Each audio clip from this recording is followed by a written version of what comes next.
नमस्कार, उत्तराखंड समाचार में आपका स्वागत है। मैं अखिलेश चंद्र गैरोला। सबसे पहले मुख्य समाचार। मुख्य सचिव राधा रतूड़ी बोली, किसानों को मिले गोबर धन योजना का लाभ। विभिन्न विभागों को कार्य योजना बनाने के दिए निर्देश। रुद्रपुर में स्थापित होगा बायोगैस संयंत्र।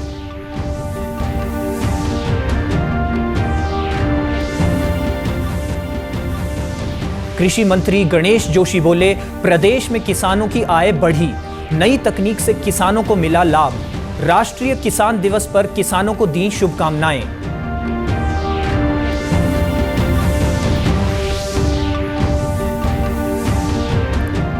और राष्ट्रीय खेलों की तैयारियां जोरों पर। 5 खेलों के लिए पंजीकरण प्रणाली तय। 3 चरणों में 13 जनवरी तक करनी होगी प्रविष्टि। और अब समाचार विस्तार से। केंद्र सरकार की अम्ब्रेला स्कीम गोबर धन योजना किसानों की आय और रोजगार बढ़ाने के लिए वरदान साबित हो रही है। मुख्य सचिव राधा रतूड़ी ने इस योजना को सही तरह से अमल में लाने के लिए पेयजल, पशुपालन, उरेडा, डेयरी एवं कृषि विभाग को जिम्मेदारी तय करने के निर्देश दिए हैं। उन्होंने पेयजल विभाग को गोबर धन योजना के सफल संचालन के लिए प्रभावी कार्य योजना के अध्ययन के निर्देश दिए।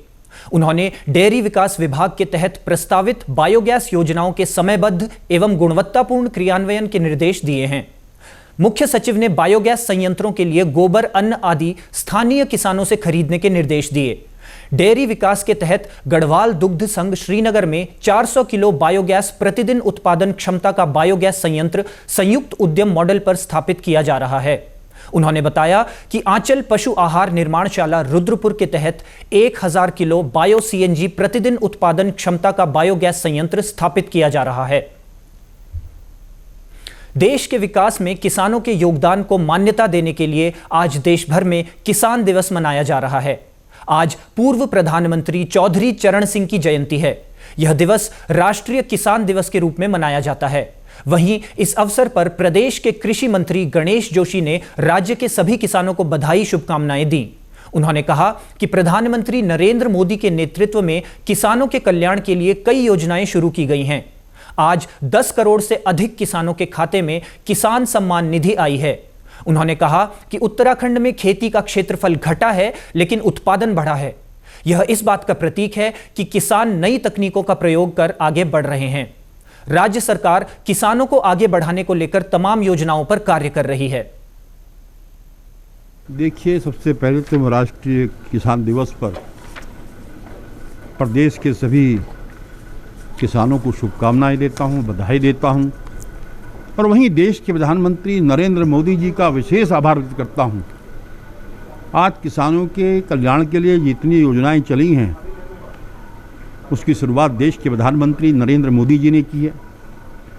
आज 10 करोड़ से अधिक किसानों के खातों में डीबीटी के माध्यम से सीधा किसान सम्मान निधि देने का काम किया तो देश के प्रधानमंत्री नरेंद्र मोदी जी ने किया है। 38वें राष्ट्रीय खेलों के अंतर्गत 5 खेलों के लिए पंजीकरण प्रणाली तय कर ली गई है।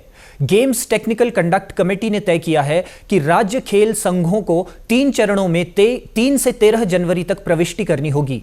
गेम्स टेक्निकल कंडक्ट कमेटी ने हैंडबॉल, बीच हैंडबॉल, ताइक्वांडो, वॉलीबॉल और बीच वॉलीबॉल के लिए पंजीकरण प्रणाली तय कर ली है। जीटीसीसी चेयरपर्सन सुनैना कुमारी ने इस संबंध में एनएसएफ, एसओए, यूटीओए, एसएससीबी के अध्यक्ष, सचिव व कोषाध्यक्षों को पत्र भेजा है। उत्तराखंड ओलंपिक संघ के महासचिव डॉक्टर डीके सिंह के अनुसार इन खेलों के संबंध में राष्ट्रीय स्तर पर सहमति बनाने की आवश्यकता थी। अब इस पर जीटीसीसी के स्तर पर निर्णय ले लिया गया है। हैंडबॉल और बीच हैंडबॉल खेल के लिए वर्ष 2023 में गोवा में आयोजित 37वें राष्ट्रीय खेलों में भाग लेने वाली शीर्ष 7 टीमों को उत्तराखंड में 38वें राष्ट्रीय खेलों में भाग लेने के लिए आमंत्रित किया जाएगा। ताइक्वांडो खेल में एथलीटों का चयन आईओसी जीटीसीसी द्वारा नियुक्त चयन समिति देहरादून में करेगी। वॉलीबॉल और बीच वॉलीबॉल के लिए 2022 में अहमदाबाद, गुजरात में आयोजित 36वें राष्ट्रीय खेलों में भाग लेने वाली राज्य टीमों को 38वें राष्ट्रीय खेलों में भाग लेने के लिए आमंत्रित किया जाएगा। 38वें राष्ट्रीय खेलों की तैयारियों पर राज्य सरकार की पैनी निगाह है। तैयारियों के संबंध में मुख्यमंत्री पुष्कर सिंह धामी का कहना है कि राष्ट्रीय खेलों की तैयारी चरणबद्ध ढंग से आगे बढ़ रही है।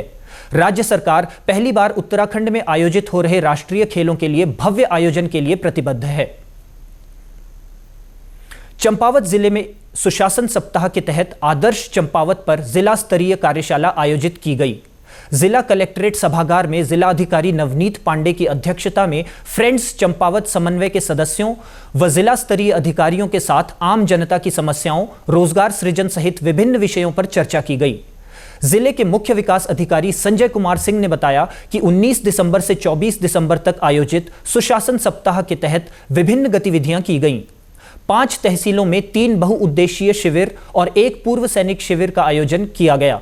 इसके साथ ही 52 न्याय पंचायत नोडल अधिकारियों के माध्यम से गांव में कैंप लगाकर लोगों की समस्याएं सुनी गईं। आज इस बैठक का आयोजन किया जा रहा है जिसमें 10 विभागों द्वारा प्रस्तुतिकरण किया जा रहा है। साथ ही साथ जो हमारे 52 अधिकारी जो फील्ड में गए हुए थे, हमारे जो 5 तहसील दिवस आयोजित हुए और 3 कैंप आयोजित हुए, उसके अंतर्गत भी जो कार्य किए गए हैं उसकी भी समीक्षा आज यहाँ की है। एसएसपी टिहरी आयुष अग्रवाल ने गढ़वाल मंडल विकास निगम के गंगा रिजॉर्ट में क्रिसमस और नववर्ष को लेकर होटल व्यवसायियों, राफ्टिंग संचालकों, कैंप संचालकों, स्थानीय लोगों और पुलिस के आला अधिकारियों के साथ जनसंवाद किया। एसएसपी आयुष अग्रवाल ने उनकी समस्याओं को सुना और उनके सुझाव लिए। व्यवसायियों और संचालकों ने बताया कि क्रिसमस और नए साल पर आने वाले पर्यटकों को जाम, पार्किंग, भीड़भाड़ वाले इलाकों में चेकिंग, रूट डाइवर्जन सहित अन्य समस्याओं से जूझना पड़ता है।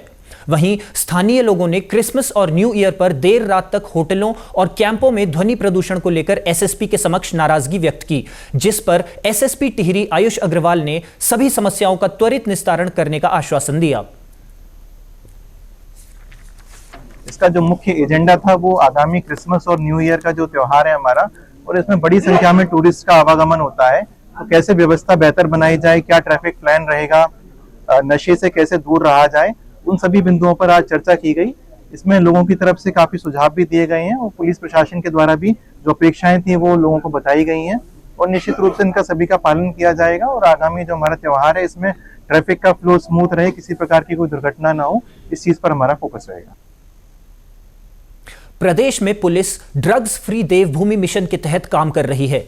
इस क्रम में आज रामनगर पुलिस ने नशा तस्करी के अवैध कारोबार के अलग अलग मामलों में एक महिला समेत 4 आरोपियों को 1 कुंतल 27 किलोग्राम अवैध गांजे के साथ गिरफ्तार किया है। इसकी बाजार मांग 32 लाख बताई जा रही है। विकासनगर में आज राष्ट्रीय स्वयंसेवक संघ के माध्यम से 2 दिवसीय जिला स्तरीय कबड्डी प्रतियोगिता का आयोजन किया गया। कबड्डी प्रतियोगिता में जिले की 16 टीमों ने प्रतिभाग किया। राजकीय इंटर कॉलेज पपड़िया के प्राचार्य रणवीर सिंह ने कहा कि कबड्डी प्रतियोगिता में खिलाड़ी बेहतर खेल का प्रदर्शन कर रहे हैं। इस तरह की प्रतियोगिता स्कूलों में होती रहेंगी तो खिलाड़ियों को आगे बढ़ने के मौके भी मिलते रहेंगे। साथ ही बच्चे नशे की लत से भी दूर रहेंगे। खेल का जीवन में एक अहम रोल होता है। पछुआ जोन कबड्डी के क्षेत्र में बहुत बड़ा हब है और यहाँ पर जो अंडर 18 जो कबड्डी चल रही है इसमें बहुत सारे खिलाड़ी ऐसे हैं जिन्होंने स्टेट लेवल पर, नेशनल लेवल पर प्रतिभाग किया है। मैं सुबह से देख रहा हूँ कि इसमें बहुत सारे खिलाड़ी, हर टीम में लगभग एक आध खिलाड़ी खेल रहे हैं और आगे बढ़ने का एक बहुत अच्छा अवसर है। इसमें हमारी 16 टीमें आई है, कुछ हमारी अपनी शाखा की है और कुछ टीमें हमारे जो यहाँ इंटर कॉलेज है, प्राइवेट हो सरकारी हो, वो सबको बुला करके हमने ऐसे हमारे पास 16 टीमें एंट्री हुई है। क्या उद्देश्य ये है कि अधिक से अधिक युवा संघ से जुड़े और नशे से भी दूर रहे। मेन उद्देश्य है कि आजकल नशा बहुत तेजी से बढ़ रहा है युवाओं के बीच में और यही उम्र है कि 14 से 18 के बीच की जो बिगड़ने की है। हमारा उद्देश्य है कि ये सब लोग नशे की ओर ना भागे, खेल कूद से अपना स्वास्थ्य अच्छा रखें। देश के सार्वजनिक प्रसारक प्रसार भारती ने ओटीटी प्लेटफॉर्म के क्षेत्र में कदम रखते हुए हाल ही में वेव्स की शुरुआत की है। यह डिजिटल मीडिया और ओटीटी दर्शकों को एक संपूर्ण इंफोटेनमेंट इकोसिस्टम देता है। अगर आपको भी चाहिए फ्री में शानदार कंटेंट तो आज ही डाउनलोड करें वेव्स ऐप। QR कोड के जरिए भी वेव्स ऐप डाउनलोड की जा सकती है। और इसी के साथ अभी तक के समाचार समाप्त हुए। दूरदर्शन समाचारों से जुड़े रहें। मिलते हैं फिर शाम 6:30 बजे के बुलेटिन में। नमस्कार।